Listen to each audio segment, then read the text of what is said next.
కొత్తగా 2025 డిఎస్సిలో సెలెక్ట్ అయిన మ్యాథమెటిక్స్ టీచర్ని. ఈ మధ్య డిఎస్సి కోసము డిఎస్సి మీద, ఈ మెగా డిఎస్సి మీద అసత్య ఆరోపణలు చేస్తున్నారు కొన్ని ప్రతిపక్ష పార్టీలు. సో అది అసత్యమని మేము నిరూపిస్తూ, మేమందరం మెరిట్లోనే సెలెక్ట్ అయ్యాము, మేమందరం కష్టపడి సెలెక్ట్ అయ్యాము. ఇప్పుడు కలెక్టర్ మా కష్టానికి ఫలితం దొరికింది. ఈ ఫలితాన్ని మాకు ఈ మెగా డిఎస్సి ద్వారా అందించిన ప్రభుత్వానికి మేము సపోర్ట్ చేస్తూ ఈ ర్యాలీ చేస్తున్నాము. సో ఇందులో ఎటువంటి పొరపాట్లు జరగలేదు.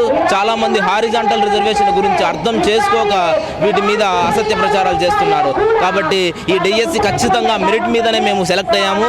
మెరిట్ మీదనే ఇప్పుడు మేము గర్వంగా ఉపాధ్యాయులుగా మేము విద్యార్థులకు పాఠాలు చెప్తున్నాము. సో దీనికి వ్యతిరేకంగా ఈ డిఎస్సి మీద అసత్య ప్రచారం చేస్తున్న వారికి వ్యతిరేకంగా మేము ఈరోజు ఈ ర్యాలీ నిర్వహిస్తున్నాము. Thank you so much. అందరికీ నా నమస్కారాలు.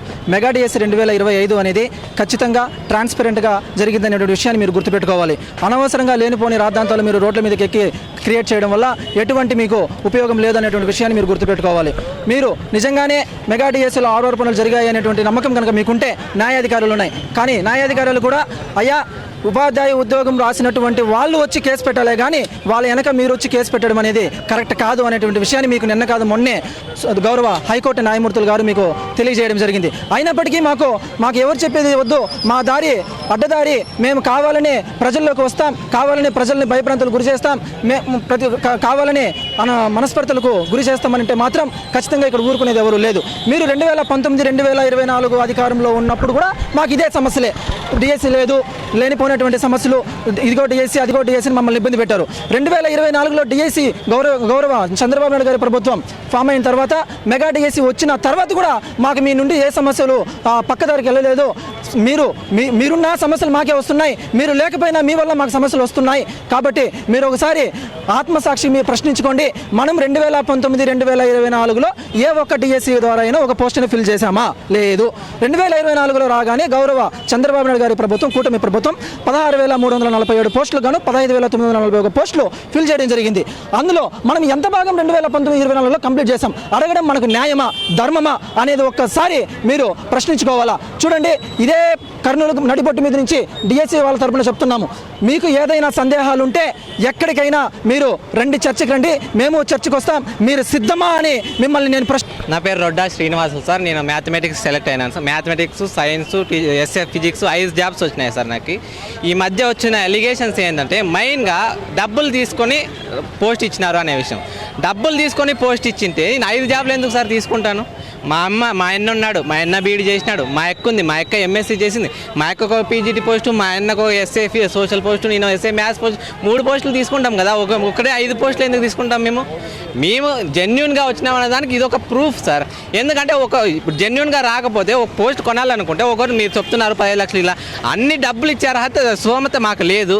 ఒకవేళ ఉంది అనుకున్నా కదా ఒకరే 5 పోస్టులు ఎందుకు కొంటారు సార్? ఒకటే కదా కొంటారు, ఒకటే కదా చేయాల్సింది. అలాంటప్పుడు 5 పోస్టులు ఎందుకు కొంటారు? 5 మెరిట్ లిస్టులో నా పేరు ఎందుకు ఉంది?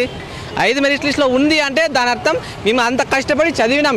7 సంవత్సరాలుగా అసలు ఇంటికి కూడా పోకుండా చదివినాం సార్. మేము ఏదో పండుగలకో పబ్బాలకో పోతాం తప్ప ఏది మనకి ఫంక్షన్ జరిగినా పోయేది లేదు, ఇంటి తల్లిదండ్రులు చూసినా పోయేకి లేదు, దేనికి పోవట్లేదు. మేము నోటిఫికేషన్ వచ్చిందంటే ఇంకా అదే పనే మాకి.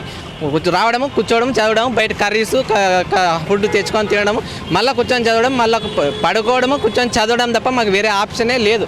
కొంచెంసేపు తినడం, రోజుకు 3 పూటలు, అదే మేము చేసింది.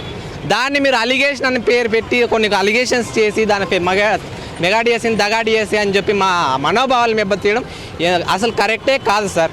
ఇంకొక అలిగేషన్ ఏమొస్తుందంటే నీట్ పేపర్ రద్దు అయింది కదా, దీనికి డిఎస్సి పేపర్ కూడా రద్దు అయిందని మీరు అంటున్నారు. అది ఏ లింక్ను యూజ్ చేసుకొని అది అంటున్నారంటే ఎస్సీఆర్టీలో ఒక ఆయన పనిచేసినారు, ఎవరో నవీన్, ఆయన పేరు నాకు తెలియదు, ఆయన పనిచేసినాడు, కృష్ణా డిస్ట్రిక్ట్ టాపర్ వచ్చినప్పుడు ఆయన పోస్ట్ ఇవ్వలేదు అంటున్నాడు.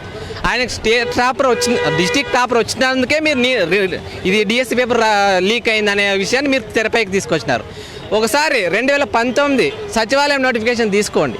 అప్పుడు సచివాలయం నోటిఫికేషన్లో స్టేట్ టాపర్, డిస్ట్రిక్ట్ టాపర్ కూడా కాదు సార్, స్టేట్ టాపర్ ఎవరు, కేటగిరీ 1లో స్టేట్ టాపర్ ఎవరో చూడండి. దాంట్లో ఎస్సీఆర్టీలో పనిచేసే ఆమె స్టేట్ టాపర్గా వచ్చింది. స్టేట్ టాపర్గా వచ్చినప్పటికీ అప్పుడు అలిగేషన్స్ చేయలేదు మీరు. ఇప్పుడు డిస్ట్రిక్ట్ టాపర్ వస్తేనే అలిగేషన్ చేస్తున్నారు లీక్ అయింది అని. ఆ చిన్న లింక్ని పట్టుకొని ఎరా మీరు అలిగేషన్ చేస్తారు. ఇప్పుడు ఇది అలిగేషన్ చేస్తున్నారు లీక్ అయిందని, అలాంటప్పుడు సచివాలయం కూడా అలిగేషన్ చేయొచ్చు మేము, అది ఈ లింక్ని పట్టుకొని ఖచ్చితంగా అది లీక్ అయింది సచివాలయం పేపర్ అనే విషయం. కానీ మేము చేయట్లేదు, ఎందుకంటే వాళ్ళు ఎంత కష్టపడినారో అని మాకు తెలుసు, వాళ్ళ కుటుంబాలు ఈ అలిగేషన్తో ఎంత బాధపడతాయనేది కూడా మాకు తెలుసు. మేము చదువుకున్న వాళ్ళం కాబట్టి దాన్ని అర్థం చేసుకొని మేము ముందుకు పోయినాం. మాకే అప్పుడు 1-2 మార్కుల్లోనే పోయినాయి, అయినా సరే మేము మీడియా ముందుకు వచ్చి అలిగేషన్స్ ఏవి చేయలే.